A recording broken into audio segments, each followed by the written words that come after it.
സംസ്ഥാനത്ത് ഇന്നും അതിശക്തമായ മഴ തുടരും. 7 ജില്ലകളിൽ ഓറഞ്ച് മുന്നറിയിപ്പും 7 ജില്ലകളിൽ മഞ്ഞ മുന്നറിയിപ്പും. വടക്കൻ കേരളത്തിൽ അതിതീവ്ര മഴയ്ക്ക് സാധ്യത. 8 ജില്ലകളിൽ വിദ്യാഭ്യാസ സ്ഥാപനങ്ങൾക്ക് ഇന്ന് അവധി.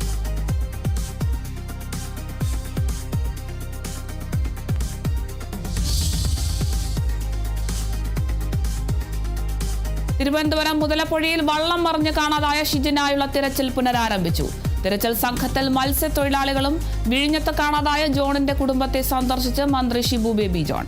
കൊല്ലം നീണ്ടകരയിൽ കാണാതായ ഗൗതമിനായുള്ള തിരച്ചിലിൽ തീരദേശ സേനയുടെ ഹെലികോപ്റ്ററും മുങ്ങൽ വിദഗ്ധരും.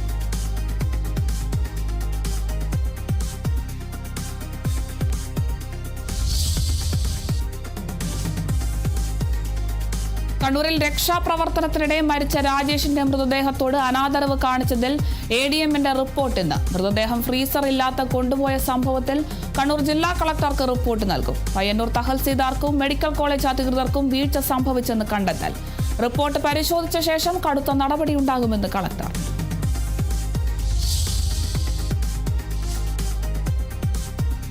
കോഴിക്കോട് താമരശ്ശേരി ഫ്രഷ് കട്ട് മാലിന്യ സംസ്കരണ കേന്ദ്രത്തിന് മുന്നിൽ പ്രതിഷേധം തുടരാൻ പ്രദേശവാസികൾ. മാലിന്യവുമായി വാഹനങ്ങളെത്തിയാൽ തടയുമെന്ന് സമരസമിതിയുടെ മുന്നറിയിപ്പ്. ജില്ലാ കളക്ടർ ഉൾപ്പെടെയുള്ള സംഘം മാലിന്യ സംസ്കരണ കേന്ദ്രം സന്ദർശിച്ച് ഹൈക്കോടതിക്ക് റിപ്പോർട്ട് കൈമാറും.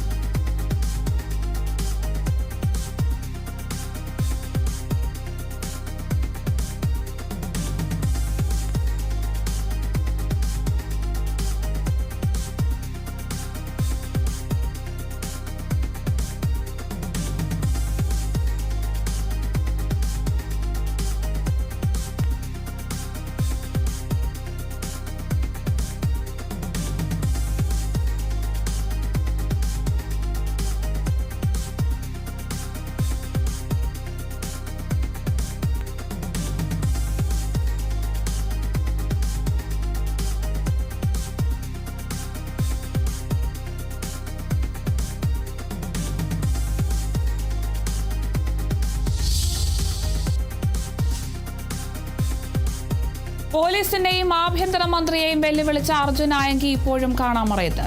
തൃശൂർ, പാലക്കാട് ജില്ലകൾ കേന്ദ്രീകരിച്ച് വ്യാപക തിരച്ചിൽ. സംസ്ഥാനം വിടാനുള്ള സാധ്യതയും പരിശോധിക്കും. സമൂഹ മാധ്യമങ്ങളിലൂടെയുള്ള വെല്ലുവിളി തുടർന്ന് അർജുൻ ആയങ്കി. മുട്ടിന് താഴെ വെടിവെച്ചാലും മുട്ടുകുത്തില്ലെന്ന് രാത്രി വൈകി ഫേസ്ബുക്കിൽ പോസ്റ്റ്.